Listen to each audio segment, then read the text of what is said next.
Power Karate-se milyen egy évet tud maga mögött.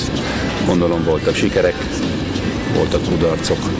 Ha összességében próbálod elemezni és értékelni 2008-at, hiszen gondolom most már le lehet zárni ezt az évet. Mit tud felmutatni az Egyesület? Hát igazából az évet csak a verseny szinten zártuk le. Még hátra van december 20-án egy vizsga, ahol a gyerekek ismét nekigyürkőzhetnek egy újabb fokozatnak.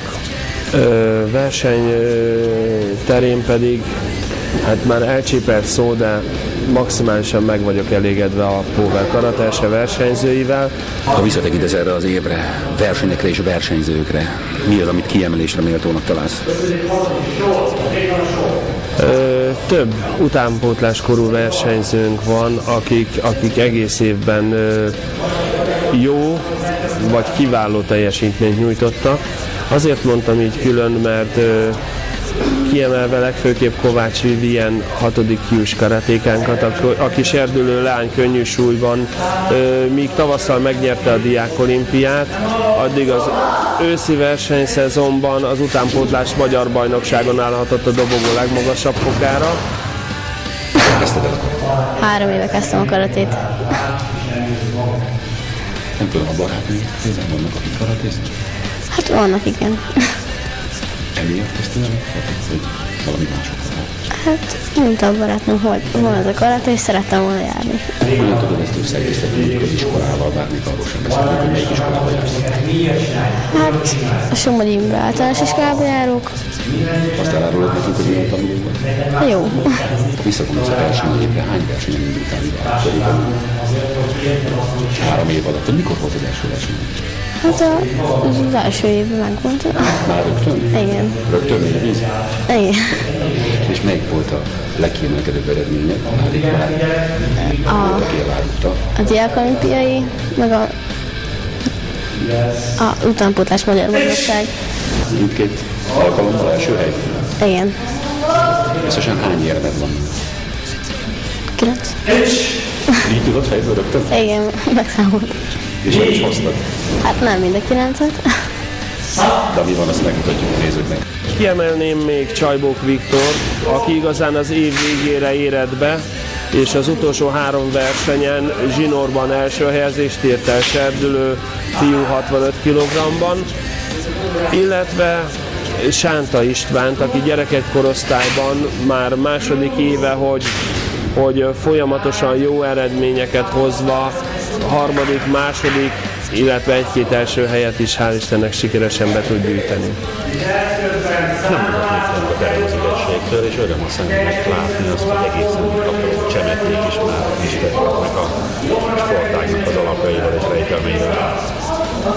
Nem tudom, hogy mondhatni, hogy hál' Istennek, de nagyon-nagyon örülünk ennek a nagy érdeklődésnek, bár ismét nagy feladatot ró itt a vezetőségre, illetve az edzőgárdára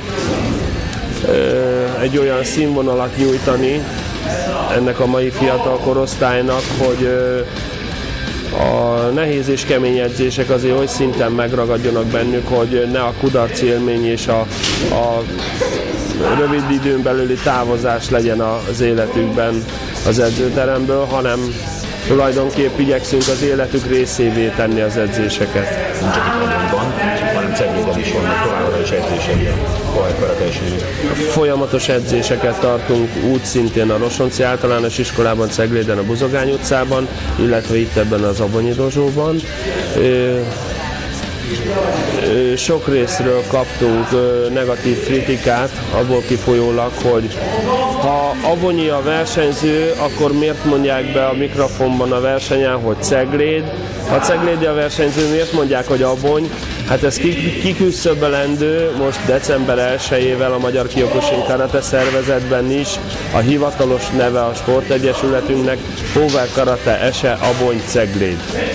Ez számomra egy új információ, de ez néhány napos történet. Igen, hogy elejét vegyünk mindenféle rossz szájíznek, így igyekeztünk mindenkinek megfelelni, ilyen sportpolitikai téren is. Hány tagja van az Egyesület? Jelenleg konkrét számot nem tudok mondani, nagyon sok volt a lemorzsolódás, de úgy érzem, hogy itt a napokban is olyan sok létszámmal bővültünk, hogy jelenleg is több mint 100 fővel tréningezünk.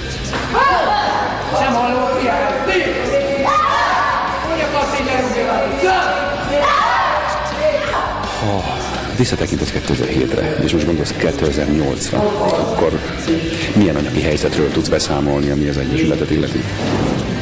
Hát az eredményekre nagyon büszke vagyok. Ami az anyagi helyzetünk, ez már sokkal kevésbé.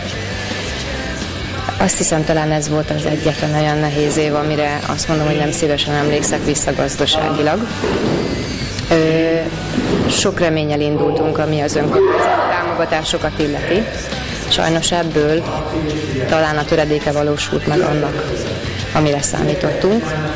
Egyéb anyagi nehézségeink is akadtak. Többek között tönkrement az edzőtermünk padlózata ez alatt az egy év alatt.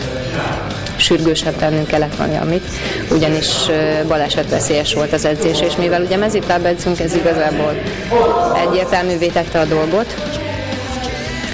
Sikerült kölcsönt szereznünk erre a padló felújításra, és annak okán is került sor erre, ugyanis féláron sikerült ezt megszereznünk, és nyilván mindenki kapott az alkalma, hogy akkor most.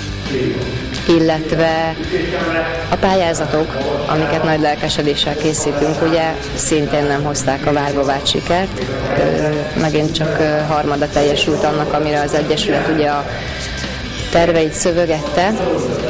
Nem keseredtünk el igazán, annál is inkább, mert volt még egy réteg, ez pedig a szülők, akik kimagaslóan pozitív hozzáállással támogatták az Egyesületet, és az ő révükön is sikerült ezeket a dolgokat megoldanunk. Ha jól veszem ki a szavaidból, akkor most az Egyesület hiánnyal küszködik. Van neki út? Hát elég tetemes összegről van szó. Ez konkrétan 1,5 millió forintot jelent. A legnagyobb részét ennek a terembérleti díj teszi ki, ami két részből áll. Egyrészt a tavalyi elmaradásunk a Somogyi Imre Általános Iskola felé, amit ugye hozunk azóta is magunkkal.